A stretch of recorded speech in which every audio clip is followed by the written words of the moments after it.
Assalamualaikum warahmatullahi wabarakatuh. Perkenalkan, nama saya Tarisa Putri dengan NIM 111948621101122. Prodi Sarjana Kebidanan Fakultas Kesehatan Universitas Sarimulia. Jadi di sini saya akan menjelaskan tentang spermatogenesis dan struktur sperma. Spermatogenesis adalah proses pembentukan sel sperma di dalam testis pria. Spermatogenesis sendiri berasal dari kata spermato yang memiliki arti benih dan genesis yang berarti pembelahan. Sel sperma diproduksi pada bagian tubulus seminiferus di dalam testis. Di dalam dinding tubulus banyak sel yang tersebar secara acak yang disebut sel Sertoli, di mana sel ini berfungsi untuk memberikan makanan untuk sel sperma yang belum matang. Tahukah kalian bahwa tanda sistem reproduksi pada laki-laki yang telah matang adalah keluarnya cairan mani dari penis, biasanya keluar melalui mimpi basah yang terjadi pada kisaran usia 10 hingga 14 tahun. Terus, apa sih air mani atau semen? Cairan air mani atau air mani merupakan campuran sel-sel sperma dengan getah yang dikeluarkan oleh kelenjar reproduksi. Kelenjar reproduksi pada laki-laki ada 3. Yang pertama, vesicula seminalis, yang kedua, kelenjar prostat, dan yang ketiga, kelenjar bulbouretraris.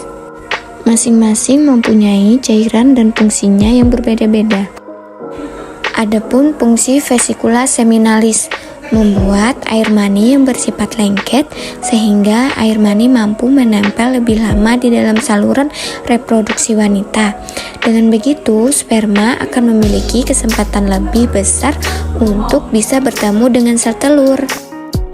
Yang kedua, fungsi kelenjar prostat.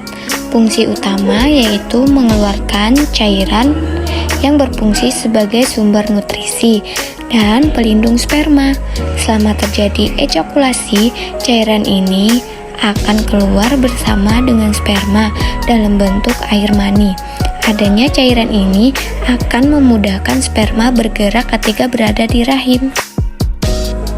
Yang ketiga, fungsi kelenjar Cooper atau bulbouretra untuk merespon stimulasi seksual dan mengeluarkan cairan basal kental. Fungsi cairan ini adalah untuk menetralkan sisa urin di uretra, meningkatkan suasana asam di vagina, dan sebagai pelumas. Tujuan pembelahan sel: yang pertama pertumbuhan, yang kedua perbaikan, dan yang ketiga reproduksi. Pembentukan spermatogenesis terjadi di testis, tepatnya di tubulus seminiferus. Adapun kedudukan seminiferus dalam testis dapat kita lihat pada gambar ini, dan jika dilihat pada gambar ini, di dalamnya terdapat sperma yang berkembang. Lalu, kapan mulai terjadinya spermatogenesis? Spermatogenesis dimulai dari saat pubertas, ditandai dengan mimpi basah, dan terjadi secara terus-menerus sepanjang hidup. Bagaimana sih tahapan spermatogenesis itu? Nah, spermatogenesis terjadi secara bertahap ya. Dimulai dari tahap pembentukan sel induk sperma atau spermatogenium yang bersifat diploid yang berasal dari sel-sel germinal. Kemudian sel induk sperma tersebut mengalami pembelahan secara mitosis, pembentukan spermatosit primer yang bersifat diploid. Nah, spermatogenium ini membelah secara berulang sehingga laki-laki tidak akan kehabisan stok spermatogeniumnya ya. Nah, pembelahan spermatogenium menjadi spermatosit primer ini dilakukan secara mitosis. Selanjutnya, spermatosit primer mengalami pembelahan meiosis tahap pertama, pembentukan 2 sel spermatosit sekunder. Kemudian, spermatosit sekunder mengalami pembelahan meiosit tahap 2, pembentuk spermatid yang bersifat haploid. dan akhirnya spermatosit mengalami diferensiasi atau perkembangan sehingga membentuk 4 sel sperma atau spermatozoa yang matang yang memiliki bagian kepala, leher, dan juga ekor. Dan yang hasil akhirnya adalah 4 buah spermatozoa haploid dan fertil atau siap membuahi sel telur. Adapun diagram proses spermatogenesis secara lengkap, yang pertama berawal dari spermatogenium yang bersifat diploid atau 2N yang mengalami mitosis menjadi spermatosit primer yang bersifat diploid atau 2N, mengalami meiosis tahap pertama, dan menjadi spermatosit sekunder yang bersifat haploid atau N, mengalami meiosis tahap 2, menjadi spermatid yang bersifat haploid atau N, dan kemudian spermatid mengalami diferensiasi menjadi 4 sel sperma atau spermatozoa yang bersifat haploid atau N. Selama spermatogenesis, sperma yang berkembang itu didorong perlahan dan bergerak menuju epididymis.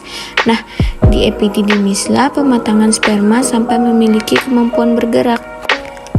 Waktu yang dibutuhkan mulai dari spermatogenium membelas sampai menjadi sperma yang matang itu sekitar 65-75 hari, dan kurang lebih 100 juta sperma diproduksi di testis setiap harinya dengan ukuran panjang sekitar 0,05 mm. Struktur sperma. Sperma memiliki struktur yang sangat mendukung fungsinya. Sperma memiliki bagian-bagian yang terdiri dari kepala, leher, dan juga ekor. Di bagian kepala sperma mengandung materi genetik yang bersifat haploid atau N yang dilindungi oleh akrosum. Akrosum tersebut mengandung enzim hyaluronidase parotase. Enzim tersebut membantu sperma ketika menembus selaput pelindung telur. Nah, kemudian di belakang kepala sperma terdapat badan yang mengandung banyak mitokondria, berfungsi sebagai penyedia energi sperma untuk bergerak. Kemudian paling ujung bagian ekor yang berfungsi untuk menggerakkan sperma. Nah, sekian dari saya penjelasan dari spermatogenesis dan struktur sperma. Terima kasih.